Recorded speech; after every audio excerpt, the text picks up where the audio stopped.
So let's talk about sawhorses. I've grown up with this style of sawhorse. In fact, I believe this sawhorse was made by my dad when he was building the house I grew up in around 36 years ago. I think that because it's used chipboard, and he has not used chipboard on many projects since then. These legs are strapping pieces that he used to strap to hold out the shiplap siding, and really basic construction, fairly sturdy. It's got a lot of use in it. Now, these are great on a job site. You just leave them there, put stuff on it, it's sturdy. You know, just basic sawhorses. We have some with a shelf down below to put stuff on. So, but these have some drawbacks. They don't fit all that well in a vehicle. They're a little bit awkward to move and store. You can stack them up or hang them from the ceiling, but they don't fold down. They're a little bit bulky. And so if you're going to do a big job, it's great having these around. But I did a couple of small jobs, and I wanted something different, something smaller, a little bit more portable. So I bought a set of these plastic sawhorses. These were Master Mechanic ones, and these things are just absolute garbage. These little braces at the bottom fall apart, they're rickety, they feel like they're going to collapse at any minute. They're all like floppy and weird. The store I bought these from has a couple of different locations, and one of the locations only had the cheap ones. I think these are like about 20 bucks for a pair, so dirt cheap. But they're already broken down here. I had a big cutoff fall down and hit this piece and it broke.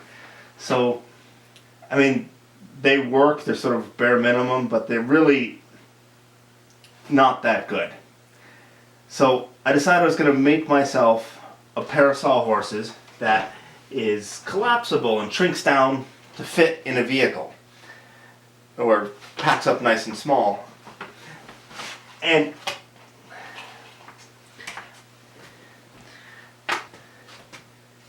using these sawhorses, these flimsy ones, I also noticed they do have one benefit.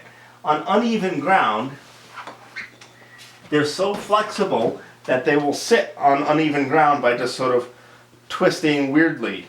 It also means that, so that's actually kind of an advantage. Whereas if you put it in the same block underneath this sawhorse,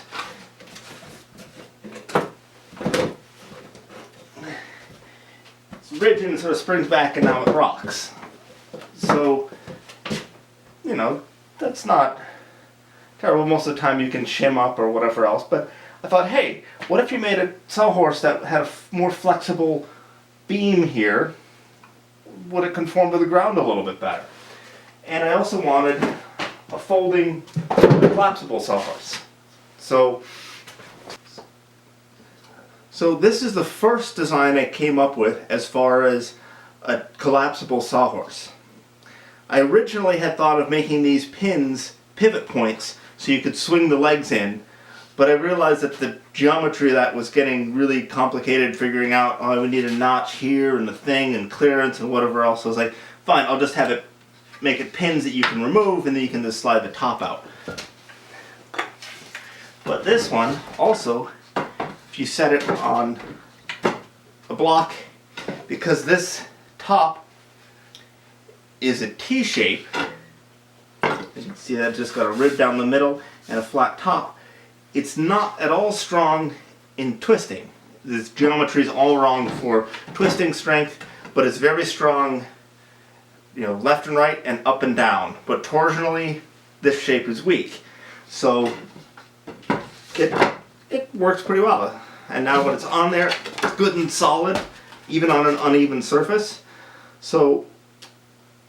But the construction of this, with the holes and taking it apart, was not ideal. It's a little bit slow to take apart. It's a pain to make. So I made a different one.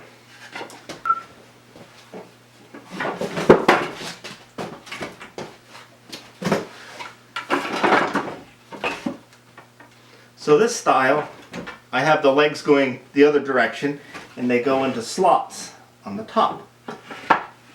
It's the same T-shaped top, so I can put it on uneven ground and it will still be nice and solid.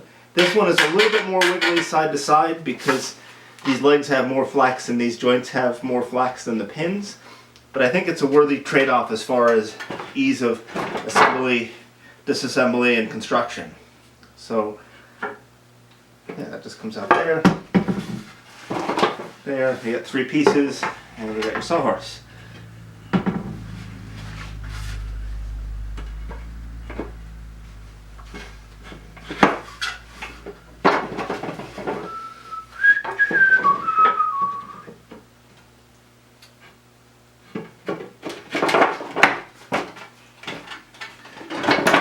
One feature that I do like about this collapsible design compared to other folding designs that have a hinge along the top is that it has a wide flat surface to work on here. Now most of the time you work between 2 sawhorses, but occasionally you need to cut something really short, and then you can put it this direction on the sawhorse and cut.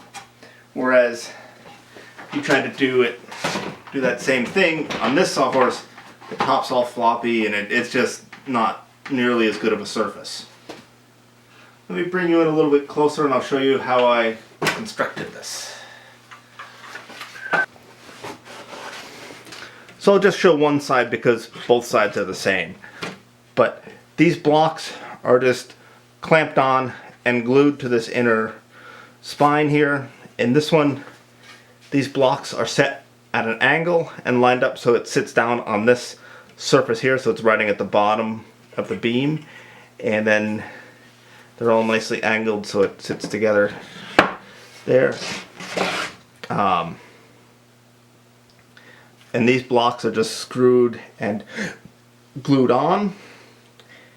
And this T-joint is just glued to the top. It was clamped and glued with tight bond. So I think this will hold up. Tight bond is a fairly strong glue, particularly in this sort of gluing orientation.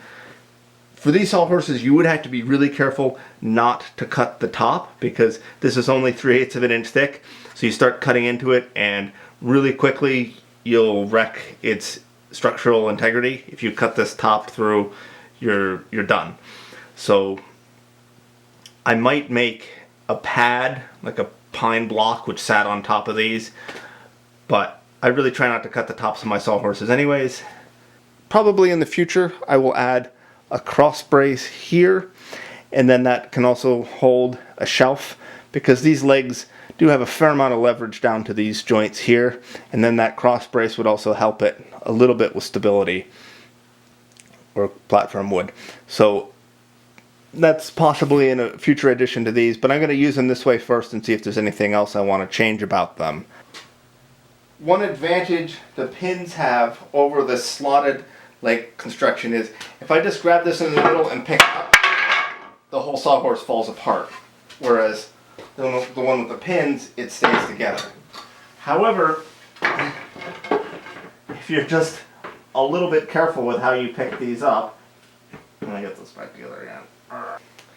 However, if you're just a little bit careful about how you pick this sawhorse up, it's no problem moving it around with the legs. You can just twist it, pick it up, and carry it. Now it doesn't slide out. If you want to do it one-handed, you can grab both sides and pick it up. So you definitely can. You could, if you're tipping it, it won't work that way. But just a little roll, and you're carrying it. However, this sawhorse, it's not going to fall apart. However, the pins come out, and the pins are easy to lose. And so, let me show you how this guy comes apart. Pins are stuck.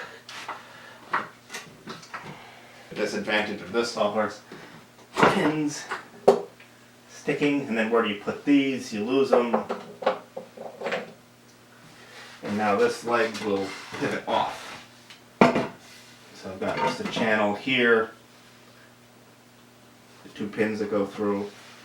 So this is not a bad design, but I definitely, if I make another set, this would not be my choice. You might also notice that these sawhorses are a little bit taller than this one. I'm a little bit taller than my dad, so I made these a little bit taller. And also, it's easier to make them shorter than taller because I can just cut the legs off a little bit more if I find that working on these end up being a little bit too tall. As far as materials for these two sawhorses, I used ash, mostly because we have a lot of ash. I sawed it up, we sawed up a bunch on our bandsaw mill a couple of summers ago. We got them in the firewood pile, so I've got lots of ash, and it seemed like a good choice for this type of thing because it's strong and flexible. So that's why I made it out of ash. I don't think I would try this technique with softwood. Maybe a really strong softwood like, really good spruce or really good Douglas fir, but pine or hemlock, I think it would just break. But the ash seems like it's a pretty good sturdy choice. So yeah, I resawed these strips on my bandsaw and then ran them through the planer. So that's how I made these.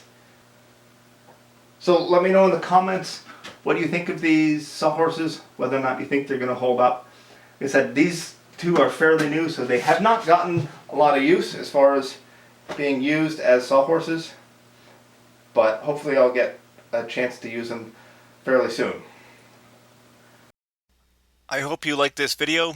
I've got a couple ideas of how to improve these sawhorses even more, so subscribe so you can see the improvements.